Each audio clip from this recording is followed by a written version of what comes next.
Canada की aerospace company Bombardier ने भारतीय वायुसेना के लिए एक अत्याधुनिक विमान ग्लोबल 8000 की पेशकश की है। ये विमान भारत के बहुप्रतीक्षित आई स्टार प्रोग्राम के तहत खरीदे जाने वाले 3 निगरानी जेट्स की दौड़ में सबसे आगे माना जा रहा है।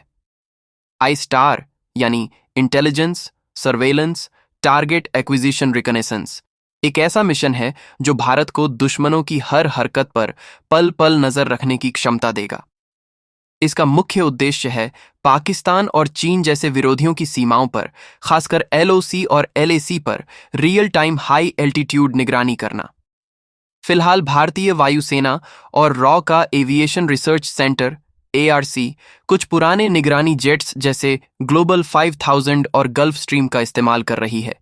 इसके अलावा डीआरडीओ द्वारा विकसित नेत्रा MK1 AEWC जैसे सिस्टम भी सक्रिय हैं। लेकिन इनकी सीमित रेंज और क्षमता को देखते हुए आई स्टार एक टेक्नोलॉजिकल जंप माना जा रहा है। बॉम्बार्डियर का ग्लोबल 8000 इस नई जरूरत के लिए सबसे मजबूत उम्मीदवार बनकर उभारा है। इसकी सबसे बड़ी खासियत है इसकी रेंज 8000 नॉटिकल माइल्स यानी लगभग 14800 किलोमीटर। इतना ही नहीं, ये विमान मैक 0.90 की स्पीड से उड़ सकता है और बेहद ऊंचाई से निगरानी मिशन को अंजाम दे सकता है। ग्लोबल 8000 में 3 जोन कैबिन मौजूद है, जिसे इंटेलिजेंस गैदरिंग, सिग्नल इंटरसेप्शन और सैटेलाइट लिंक जैसे मिशनों के लिए कस्टमाइज किया जा सकता है। इसका डिजाइन लंबे मिशनों के दौरान क्रू की सुविधा को ध्यान में रखकर तैयार किया गया है। यह विमान सैटकॉम से लेकर सिक्योर ग्राउंड कम्युनिकेशन तक हर चीज को सपोर्ट करता है। इस प्रोजेक्ट का सबसे अहम हिस्सा है स्वदेशी टेक्नोलॉजी का इंटीग्रेशन। डीआरडीओ की centre for airborne systems (SABS) ने ऐसे कई अत्याधुनिक सेंसर सिस्टम्स बनाए हैं जो पहले ही टेस्ट पास कर चुके हैं। इन्हें अब ग्लोबल 8000 जैसे विमानों में फील्ड डिप्लॉयमेंट के लिए तैयार किया जा रहा है। ग्लोबल 8000 भले ही एक बिजनेस जेट हो, लेकिन उसे मिलिट्री प्लेटफॉर्म में बदलना आसान नहीं होगा। इसमें electronic warfare sweets, missile warning systems, radar absorbing materials और सेल्फ प्रोटेक्शन जैमर्स जैसे सुरक्षा तंत्र जोड़ना जरूरी होगा। यह काम बिना भारतीय रक्षा कंपनियों की साझेदारी के संभव नहीं। भारत सरकार की मेक इन इंडिया नीति के तहत अब हर रक्षा सौदे में टेक्नोलॉजी ट्रांसफर और लोकल मैन्युफैक्चरिंग को प्राथमिकता दी जाती है। इस दिशा में Bombardier Tata advanced systems limited जैसी भारतीय कंपनियों के साथ हाथ मिला सकता है, ताकि सप्लाई चेन, मेंटेनेंस और कस्टमाइजेशन भारत में ही हो।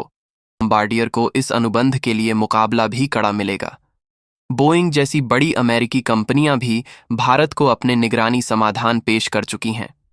अंतिम फैसला इस आधार पर होगा कि कौन सी कंपनी कम लागत में अधिक टेक्नोलॉजी ट्रांसफर और दीर्घकालिक सपोर्ट के साथ बेहतर ऑपरेशनल क्षमता दे सकती है।